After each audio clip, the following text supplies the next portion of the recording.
Imagine how hard it is to stay off social media for 30-year-olds. Now imagine what we're doing to the minds of 2-year-olds, 3-year-olds when you're giving them your phone. YouTube kids that has cartoon till forever. You're reducing your child's attention span because they cannot stay up to 1 minute for a cartoon because there's so many options are a lot for a 2-year-old, a 4-year-old, a 5-year-old. How then do you expect the child to stay through a book and read? Parenting is an assignment. It's not just, oh, I got married and I'm pregnant the year after. Oh my gosh. No. It's actually God entrusting you with a destiny, right? To help them grow. A child who's going to be bullied is a child who is lacking expression, right? Yes. They don't know who to talk to or who can understand them. When a child goes outside, he doesn't know what to do. So because he doesn't want to be beaten, if they say match the floor, he will match the floor.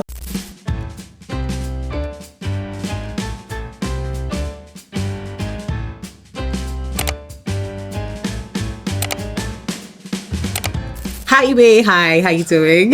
My name is Omi Odike Nwachukwu. I'm a faith-based family builder. Yes, man. I'm a faith-based brother. Faith-based Family builder, yeah. family builder. Yeah, starting from the children to grown-ups, yeah. I mean, let's take you a little bit, maybe a year. No, 2 years actually. 2 years now. Yeah. Oh my God. Like 2 years, Omi was here to launch her very first book. What's the title again? The Other Side of Fear. The Other Side of Fear. And it was a banger. Yeah. Now we have another book coming up. What's the title? Big David. Big David. Yeah. Okay, so tell us about this because I mean, when I just hear Big David, What do you comes to think? mind is David in the Bible and all of that. But Yeah. break it down. I mean, how does that relate to our present being lives? a family builder, right? Yeah, exactly. I mean, it's also the story of David, but told in a very toddler language form, right? Because I mean, David is such a rich character, first of all, and David is one person that you want your child to not just know, imbibe his character. You know how parents like to give their children David, but it's not about the name; it's about the heart of David. Anyone who understands the heart of David has won, literally, because there's something about a young boy seeing a bear that is supposed to be scary and going after it and killing it. What in your mind can do that to you? Do you get me? Yeah, that's the what we are going to communicate to your child. So Big David is literally for children between 2 to 8 years, and the best thing you can do for your child right now is to teach them how to read. I want to ask you a question, Ibe. Have you ever tried to stay off social media for like a week? Yeah, I have. How was that? How was your first 2-3 days? First day was a struggle. It is. Sure. Yeah, it was a struggle. Second day, I could only deal with WhatsApp. The third day, I felt free. But did you catch yourself like touching your phone at intervals and remembering that, oh, I'm supposed to be off social media? First day. Now imagine how hard it is to stay off social media for 30-year-olds. Now imagine what we're doing to the minds of 2-year-olds, 3-year-olds when you're giving them your phone. When we're younger, we had cartoon times, right? Now there's YouTube kids that has cartoon till forever. The child literally doesn't even stay past 1 minute. As soon as he's watching one, is going. What that's doing is that you're reducing your child's attention span because they cannot stay up to 1 minute for a cartoon because there's so many options are a lot for a 2-year-old, a 4-year-old, a 5-year-old. How then do you expect the child to stay through a book and read? So the best thing you can do right now is to start teaching your child how to read and also how to read interesting books, right? That's where my book comes to play. I'll give you the book to just have a feel of it, yeah? So when you have a book that has a good story, we're teaching your children about courage, about like what you do when you're afraid. I show them when David prayed, when he encountered the bear, the first thing he did was to pray. I introduced them to David being like a worshiper. I write like 1 or 2 worship songs for them, you get me? And the book is also very colorful. It's so colorful, it's so vibrant, the illustrations are beautiful. It will have your child hooked from touching it. Yeah, because we need to help our children. Yeah. Exactly. That's what the book is about. I like this. So, early life builder? Yeah. Family builder. Family builder. Yeah. I love how you're starting with the seeds. I mean, the younger generation. Now, how do we get these kids to focus? We all know that even the Gen Z, who are more like the adults of this next generation, they have a short, I hate to say this, but even they like to say that they have a short attention span. Yeah, like it's something to brag about, Because that's not something to brag about. So how do we get them to focus on, stuff Yeah, matter. I would say that parenting is an assignment. It's not just like, that's why you got to be careful who you get married to, right? Yeah. It's not just, oh, I got married and I'm pregnant the year after, oh my gosh. No, it's actually God entrusting you with a life, a destiny, right? To help them grow. And so the way you give birth to the child and nurse the child is the way you're supposed to help groom the child. So on my Instagram page, the Omi Odike, I started this series where I do like growing with Nebi. My son is Nebi, he's 3 years old, right? I read along with him. I make it fun. Yeah, you have to, because I noticed that, let me tell you, I noticed that when I wake up in the morning and I pick up my phone, he instantly wants to touch my phone, because he knows that in that phone there's also YouTube Kids. So, and I'm watching something that is fun to me, so he also wants to watch something that is fun to him. But if I pick a book and read a book, he'll also go and pick his book and read his book. You get me? Literally, they do, like, I hear it until I go, they do what they see us do. Exactly. So when I bring the book, I read it with him. You see how my book has like illustrations. I'm excited about it. I'm like, oh my God, look at lion, look at bear. And he's like, yeah, bear. I do this childish thing with them. Yeah, I do like, show me your power. And he does. Let me blow your mind, eBay. The other day, my son came to me. Say that louder, brother. This book is international. Yes. Because we really want to cut. Because really, see, social media makes your attention span low, really. So we really want to capture the mind of your child. It's not just like, oh, I wrote a book. No. I want your child to be interested, to want to read it, to want to touch it. You get me? Yeah. And at the back of the book, there's this like question series. Yeah. And if you only give yourself 1 hour a day, so 1 hour a day, I want to just read with my child. I'm sure everybody can bring out 1 hour. Yes, or even 30 minutes a day. Even if it's like 2-3 pages, at least you read something. At least you saw words. Yes. Now, my son brought a storybook the other day, and I'm not even going to lie to you, I was shocked. And this boy starts to read the storybook. He's 3 years, but it's not because he's a special child. No, it's because his practice makes perfect, right? We have been practicing it. Yeah. So if you would just give 30 minutes a day reading this book with your child, you'd be amazed at who your child will become in weeks, really. Yeah.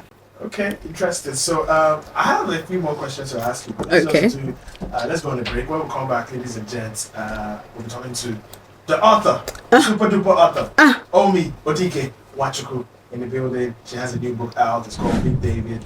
Well, stick around. It's Big eBay in the building. And Big Omi. And Big Omi, definitely. Big Omi on your hit music for Abuja. Music moving, Max FM. Now hands up if you feel that. Let's go. It's eBay and Omi in the building. You're listening to the Max Hits, and we're talking about Big David, which is the book that Omi just dropped. Has it officially dropped? Yeah. We have an exclusive. Let's get back to what we're talking about. So, what actually inspired you to venture into this path? My child, obviously my first child. When he turned one, I began to understand that it was necessary to teach him. I was searching for books all over, but when I went to buy books, I wasn't seeing the kind of books I wanted to give him, right? Because I don't want to feel like I was forcing him to read a book, right? I want something that he would enjoy. And so because I did not see, and I'm also a writer, and I also understand, because when you give birth to a child, you kind of just are forced to look back on your own childhood, to be able to relate. And I understood that there were things that I wish I could express as a child, but I didn't have the words and the language. And I said, let me write something that would just hold his hands, to express himself, to know words in his head. So that's what informed it. Okay, so in relation to other kids, or maybe you have 1 or 2 words for first-time parents, or young parents, or young adults, and parents that have older kids. Maybe they did not train the kids in the way of God. What would be your charge to them? If you did not train your kids in the way of God. Yeah, but beyond that, you have these kids who were not properly trained by the parents, now having a challenge to train their own kids. Oh yeah. Oh, I get you. So yeah. How do you come? So the first thing I'm going to say is it's never too late, right? It's really never too late, and your child is your child because there's a connection between you and that child. Like you cannot tell a child, go and pick your book and read, and your child never sees you read anything, and your child sees you touch your phone a lot. It's difficult. It's very difficult, right? But if you try to do it with your child, because I mean, at the end of the day, you want to have a child who can express himself. You want to have a child who makes the right decisions, and you want to put these decisions in the child's face, right? So I would say if you don't go at home with anything today, go with, like, do it with your child. Like, go out with your child, take a walk with your child, express, have conversations with your child. Yeah, like, remember when you were your child's age. Literally, if your child is 7, remember when you were 7. What happened when you were 7 that you wish your parents had known better? Do that same thing for your child. Yeah, that's what I'll tell you. Yeah. So for kids who maybe have lost their path, or they got negatively influenced by the environment or with the school that they went to, because there's just this trend where children, they get into this bandwagon movement where if you can't beat them, join them. You know, I don't know if you've seen this this thing that have been trending on social media where people get bullied. And because you don't want to get bullied, you just want to keep subjecting yourself to the bullies. Doing their bidding. How do you break that cycle? Oh, I love to talk about being bullied, right? Because I was never bullied in my school. But I was not, but like, the reason why was because I would say now, maybe I was bullied in my house. But I feel like if a child who's going to be bullied or joins them is a child who's lacking expression, right? So they don't know who to talk to or who can understand them, right? So that's why I said, think about when you were your child's age and what would you have wanted them to say to you, say to your child, right? Because if your child gets or understands or even gets comfortable with having conversations with you, example, as a girl, my first love was my dad.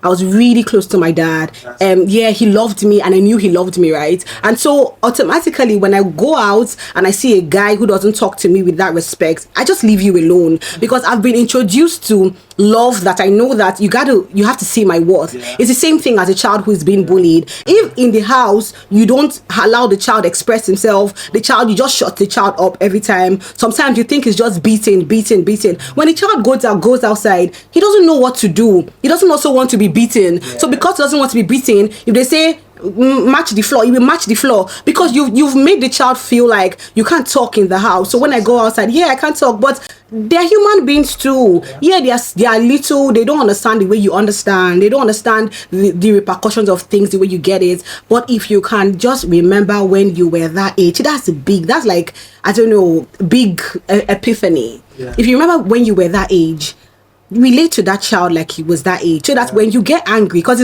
I'm not saying blur the line, no, when you get angry, the child knows, okay, I really messed up for her to be angry with me. That's it. It's so insightful. Obi, it's always a great time, being with you and also talking to you. Same here. On a larger scale, just before you go, on a larger scale, what would you say the society is missing right now? Why is it that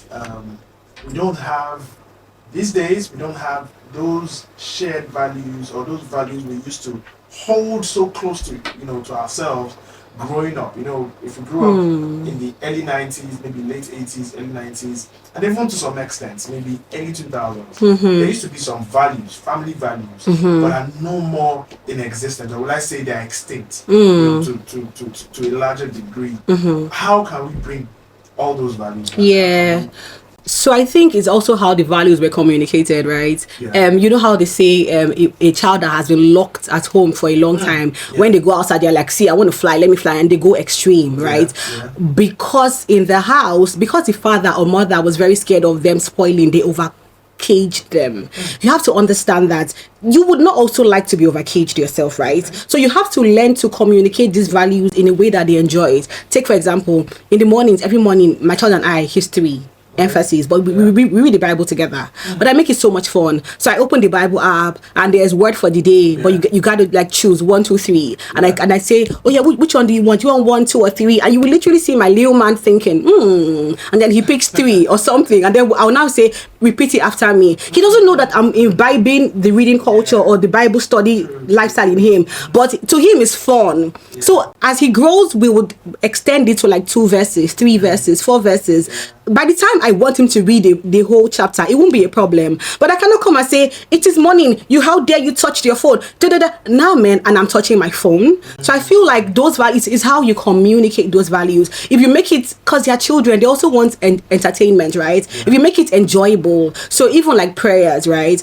He comes to me when I'm praying and I'm dancing, and he comes and dances with me, but he doesn't have to sing the song with me, but he's in the environment, he's in the atmosphere. You get me? Yeah, like he's learning, he's saying, my mother prays. You get me? So I feel like it's how the values were imbibed. And you as a parent, you need to learn to now make it fun for your child. You need to learn how to just don't force them, but make it fun while you're doing it. Dance around it, play around it, but make it get done in your house. You get me?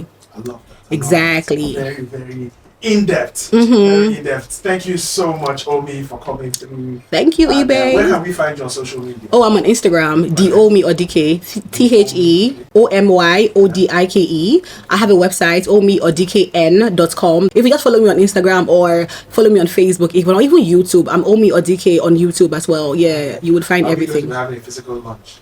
But I had something cute and special. So I did a photo shoot with my son. It's like our first time, to see how excited he was. Yeah, because at the end of the day, it is for him and his age, his little heroes like him. Do you get me? So I'll be releasing that as well. Like this coming week, my Instagram page is going to be fire. So follow me. Ladies and gents, thank you so much, Omi. Thank you so much. Thank you, eBay. For doing the honors and for this book.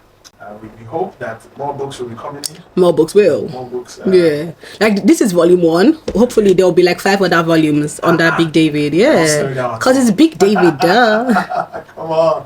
All right, ladies and gentlemen, thank you so much for joining us on the show. I think at this point in time, I just have to say my goodbye and play some more music just before Apropos Corner kicks off from 2 p.m. But right now, yes, we're done with the show, and adios. See you guys on Monday. Bye-bye. Bye.